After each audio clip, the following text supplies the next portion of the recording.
I don't have to convince these leaders in our country or others that the ETs are real, the UFOs are real. They know that. We have to first correct that error and then create an outreach program to make contact.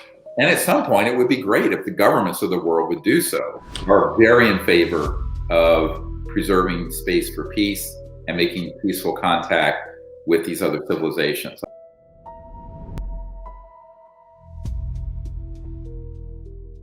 Look, there's a backstory that the media is not reporting. Right. And the backstory is that the executive branch and now key members of Congress have been brainwashed to this alien threat. And I was told, and I'm quoting, they have made the assessment that it's a threat to the national security.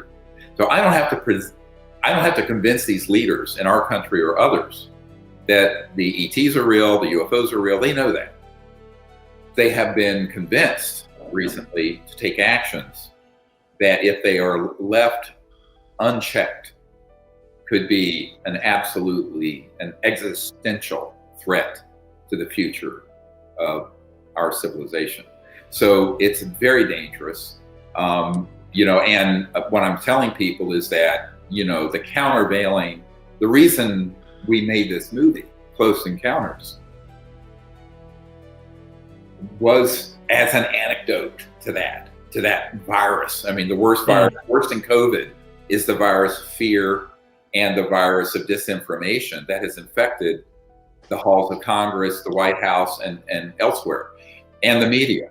So, the best way to solve that is for the public, A, to know the truth, is to go out and make contact with these civilizations themselves.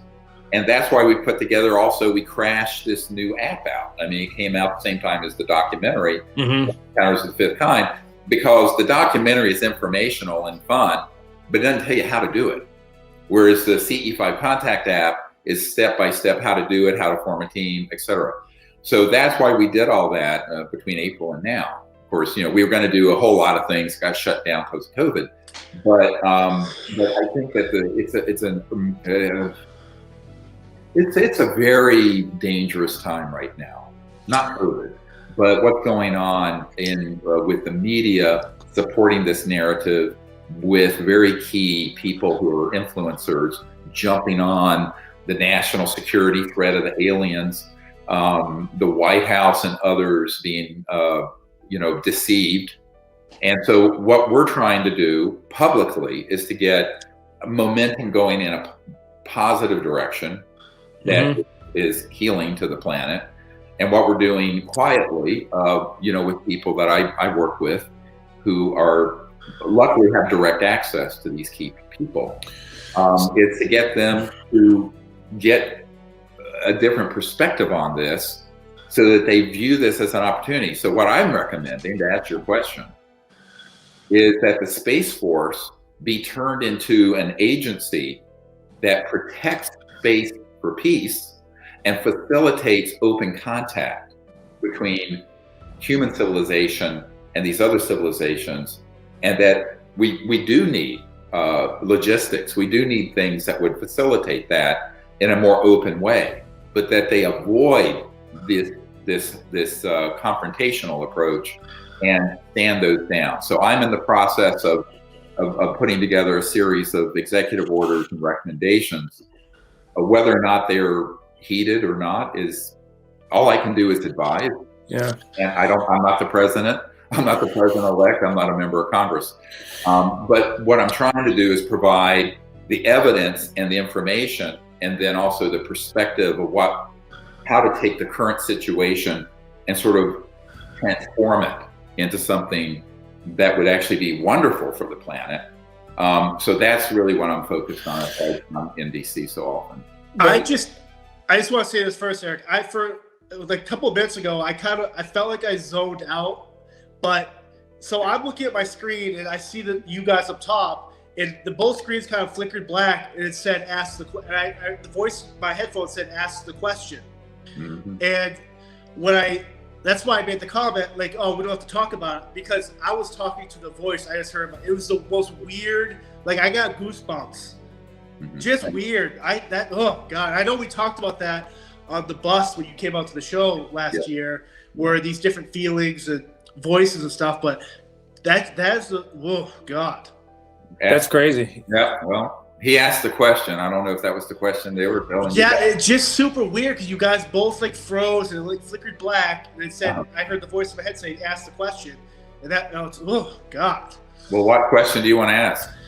I don't know. I don't know. Like, it's because when you're talking about the Space Force, like my follow-up was going to be basically if these extraterrestrial beings are watching us, and obviously they're present and we can communicate with them, but if they're seeing the creation of the Space Force or this pandemic, where's the fear or disconnect in actually reaching out to them, and maybe they might have the cure to the pandemic, or it's just, I don't know. I'm very just drawn into that whole, if they're there, if they're present with us, listening and watching, how come they're not reaching out themselves to, as opposed to us coming to them?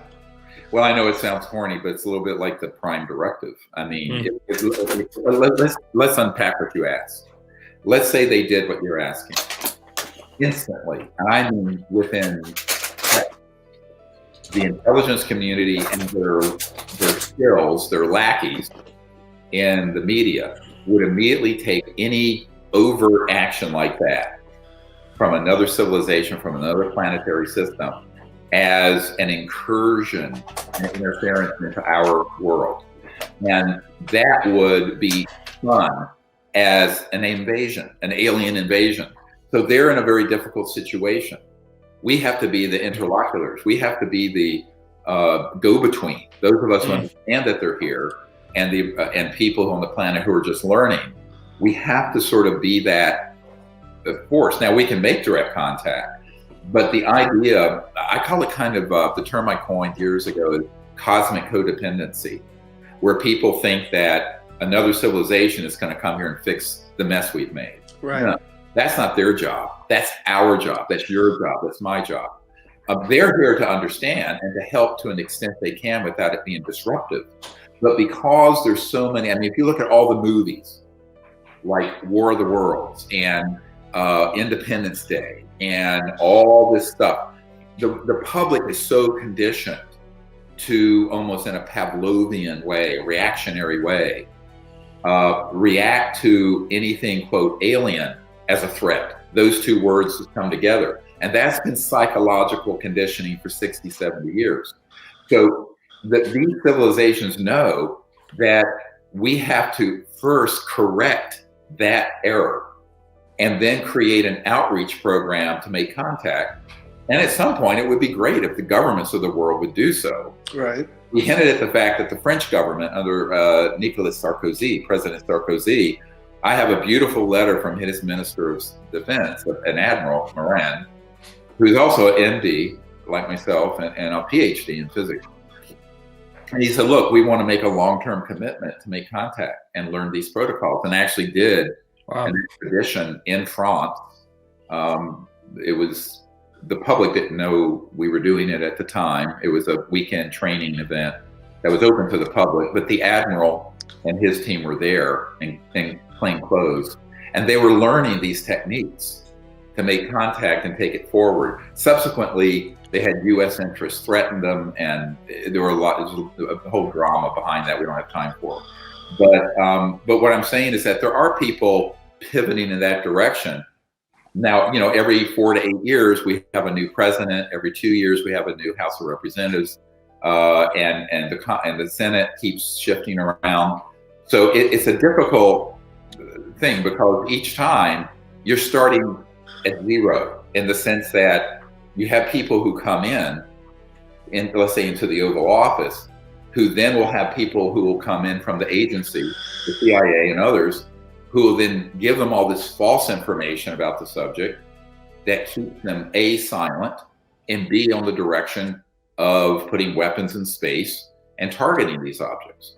So, you know, usually most presidents aren't told anything, or very little. Like Jimmy Carter complained that they wouldn't tell him anything. And Clinton made similar comments, although he was given, he provided information. There was a CIA guy that I know personally who was went into the Oval Office to kind of clean up the mess, because the president and his team were furious that they had been denied access to the information. But, you know, I guess I'm sort of a bit of a troublemaker here in this city that way, but you need to have someone who's going to be, you know, saying, look, this isn't correct what you're being told. Who's going to tell them? So, you know, 60 Minutes, you know, CBS News, they're not going to. So I think this is one of the real crises is, and that Eisenhower, you know, foretold, was that the more these super secret projects go forward and the more power they amass, the more they can affect, you know, the future and the outcome, and really destroy democracy and freedoms. And unfortunately, now we're living in that era where that's come to pass. I mean, the big risk, you know, is that the ETs are going to respond to individuals and teams of individuals in a way that's kind of subtle and nuanced until there's a consensus on the planet. Now, the good news is, and this is another front that I'm working on that the public might be interested in. I know we've gone a bit long here, but it's all good. The Russian Federation and Vladimir Putin are very in favor of preserving space for peace and making peaceful contact with these other civilizations. I have very high up people on my team who are connected to the Kremlin, and that is an affirmative. China is also, and so are a number of other countries. 122 countries have signed an agreement to prevent the placement of weapons in space. Now, the US, UK are holdouts on that. But eventually, you know, the tide is turning. And also the Vatican is very much in favor of a peaceful disclosure on this subject. But none of them want to stick their necks out first. You know, the predominant power of the United States and the US military and our economy, I mean, let's face it, I mean, this is a big issue, causes it to really end up landing back into the US, which I have been advocating against, because I've been frustrated now for, you know, 27 years since I briefed the first CI director for Clinton on this. And I think that, you know, other countries need to step up, but eventually that may happen. But when I've approached other leaders in other countries, I've met with ministers of defense of Canada, United Kingdom, Australia. They always say, no, not ahead of the United States. No, not ahead of the United States. So I think that it's a real problem, and that's why we still need an informed citizenry, as the President Eisenhower said, and we need activists. And the whole CE5 contact community is an activist approach. And we also need more whistleblowers. Like, I just want to give kudos to this gentleman coming forward on Sunday, on November 22nd.